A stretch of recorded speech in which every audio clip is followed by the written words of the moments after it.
Hi friends! நான் இன்னைக்கு Bajaj ஃபினான்ஸோட weekly chart எடுத்திருக்கேன்.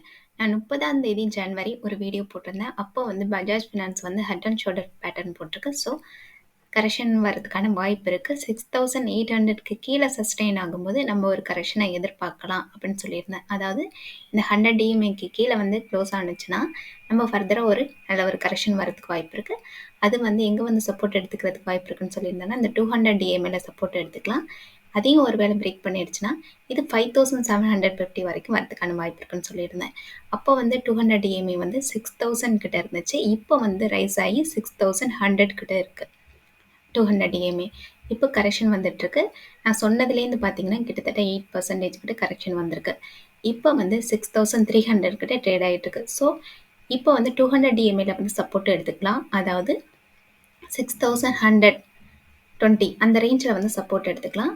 ஒருவேளை அதையுமே பிரேக் பண்ணிடுச்சுன்னா, இது இந்த சப்போர்ட் லைன்ல சப்போர்ட் எடுத்துக்கிறதுக்கான தான் அதிக வாய்ப்பு இருக்கு. அதாவது 5750 அந்த ரேஞ்சில் சப்போர்ட் எடுத்துக்கும். 200 டிஎம்ஏ பிரேக் பண்ணும் பட்சத்தில். 30th ஜனவரி அப்லோட் பண்ண வீடியோட கிளிப் இந்த வீடியோ எண்டில் கொடுக்குறேன் பாருங்க. கமெண்ட்ல லிங்க்கும் கொடுக்குறேன், அதையும் பாருங்க. இப்போ பார்த்தீங்கன்னா வீக்லி RSI 33.86 கிட்ட இருக்கு. ஸோ 40யை பிரேக் பண்ணாவே ஒரு கரெக்ஷனுக்கான சிக்னல் சொல்லுவோம். இப்போ 33ல இருக்கிறதுனால இது கரெக்ஷனில் தான் இருக்கு. 40க்கு மேலே RSI வரும்போது ஒரு அப்வர்டை எதிர்பார்க்கலாம். அதுவே 60க்கு மேலே வீக்லி RSI வரும்போது நல்ல ஒரு புல்லிஷை நம்ம எதிர்பார்க்கலாம். ஒருவேளை இந்த இடத்துல இது சப்போர்ட் எடுத்துக்கிட்டு புல்லிஷுக்கான சிக்னல் கொடுக்குதுன்னா, எந்த இடத்த தாண்டும் போது நம்ம கன்ஃபர்மேஷன் கொடுக்கலான்னு பார்த்தீங்கன்னா, 6700 750 அந்த ரேஞ்சுக்கு மேலே இது சஸ்டெயின் ஆகும்போது, வீக்லி கேண்டில் க்ளோஸ் ஆகும்போது நம்ம ஒரு புல்லிஷை எதிர்பார்க்கலாம். அப்போ 7200 300 வரைக்கும் எதிர்பார்க்கலாம். 7300 வரைக்கும். அதுக்கு மேலேயே 7300க்கு மேலே சஸ்டெயின் ஆகும்போது இந்த ஹை வரைக்கும் எதிர்பார்க்கலாம். அதாவது 8200 வரைக்கும். இப்போ இது வரைக்குமே இது பியரிஷ்கான சிம்டம்ஸில் தான் இருக்குது. ரிவர்ஸ்க்கான சிம்டம்ஸ் இன்னும் கொடுக்கல. ஸோ இந்த இடம் வந்துச்சுன்னா ஒருவேளை ரிவர்ஸ்க்கான சிம்டம்ஸ் கொடுக்கலாம். அதாவது 200 டிஎம்ஏ டச் பண்ணிட்டு, அதாவது 6150 அந்த ரேஞ்சில் டச் பண்ணிட்டு இது புல்லிஷ்கான சிம்டம்ஸ் கொடுக்கலாம். இது வரைக்கும் கொடுக்கல. அந்த இடம் வந்துச்சுன்னா நம்ம ரிவர்ஸ்க்கான ஒரு கேண்டில் பேட்டர்ன் ஏதாவது ஃபார்ம் ஆகுதான்னு பார்ப்போம். பஜாஜ் ஃபினான்ஸோட ஃபண்டமெண்டல் நம்ம பார்ப்போம். இதோட புக் வேல்யூ பார்த்தீங்கன்னா 969. இது இப்போ ட்ரேட் ஆகுறது 6325. அதாவது புக் வேல்யூலேருந்து 6.5 டைம்ஸ் அதிகமாக இப்போ ட்ரேட் ஆகிட்டு இருக்கதா காமிக்குது. டிவிடெண்ட் எவ்வளோ கொடுக்குறாங்கன்னு பார்த்தீங்கன்னா 0.47% கிட்ட டிவிடெண்ட் கொடுக்குறாங்க. ஒரு ஷேருக்கு 226 ருபீஸ் கிட்ட இவங்க ஏர்ன் பண்ணுறாங்க. உங்களோட ஸ்டாக் பிஇ 28 கிட்ட இருக்குது. இண்டஸ்ட்ரி பிஇ 21 கிட்ட தான் இருக்குது. இண்டஸ்ட்ரி பிஇயோட ஸ்டாக் பி அதிகமாக இருக்குது. ROC 11.8% கிட்ட இருக்குது. ROE 23% கிட்ட இருக்குது.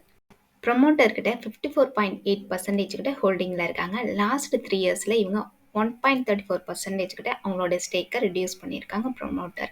FII பார்த்தீங்கன்னா 20.9% கிட்ட அவங்க ஹோல்டிங்கில் இருக்காங்க. லாஸ்ட் 3 இயர்ஸில் இவங்க அரௌண்ட் 3% கிட்ட அவங்களோட ஸ்டேக்கை ரிடியூஸ் பண்ணியிருக்காங்க. கரண்ட் ரேஷியோ 2க்கு மேலே இருக்கணும். இது 2.19 கிட்ட இருக்குது. பிஜி ரேஷியோ 1க்கு கீழே இருந்தால் அது நல்ல ஃபேரான ப்ரைஸில் ட்ரேட் ஆகுறதா அர்த்தம். இது 0.79 கிட்ட தான் இருக்குது. ஸோ 1க்கு கீழே தான் இருக்குது. உங்களுடைய சேல்ஸ் க்ரோத் பார்த்தீங்கன்னா லாஸ்ட் 3 இயர்ஸில் இவங்க 16% கிட்ட அவங்களுடைய சேல்ஸ் க்ரோத் காமிச்சிருக்காங்க. இவங்க ப்ராஃபிட் லாஸ்ட் 3 இயர்ஸில் 29% கிட்ட அவங்களுடைய ப்ராஃபிட் காமிச்சிருக்காங்க. ஸோ இந்த நெக் இது பிரேக் பண்ணிடுச்சுன்னா நல்ல ஒரு கரெக்ஷன் வரதுக்கு வாய்ப்பு இருக்குது. அப்படி கரெக்ஷன் வந்துச்சுன்னா எங்கே சப்போர்ட் எடுக்கிறதுக்கு வாய்ப்பு இருக்குது அப்படிங்கிறது தான் இந்த சார்ட்டில் நம்ம பார்க்க போகிறோம். பார்த்தீங்கன்னா நான் இந்த ஹெட்டுலேருந்து இந்த நெக்கு வரைக்கும் லென்த் எடுத்திருக்கேன். அந்த லென்த் எடுத்து இதோட நெக்குக்கு கீழே வைக்கிறேன். அப்படி வைக்கும்போது இந்த இடத்துல தான் சப்போர்ட் எடுக்கிறதுக்கு வாய்ப்பு இருக்குது. அதாவது 5600 வரைக்கும் இது வர்றதுக்கு வாய்ப்பு இருக்கிறதா காமிக்குது. அதுக்கு முன்னாடி 200 டிஎம்ஏ இருக்கிறதுனால இந்த இடத்துல கூட சப்போர்ட் எடுத்துகிட்டு போகிறதுக்கு வாய்ப்பு இருக்குது. அதாவது 5600.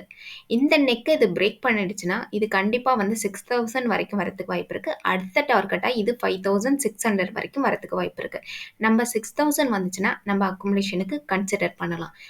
அதே மாதிரி இதோட சார்ட் பேட்டர்னையும் பார்க்கும்போது நல்ல ஒரு கரெக்ஷனுக்கான சிக்னல் கொடுக்குது. அதே மாதிரி RSI பார்க்கும்போது நல்ல ஒரு கரெக்ஷனுக்காக சிக்னல் கொடுக்குது. பார்த்தீங்கன்னா இப்போ RSI 41ல் இருக்குது.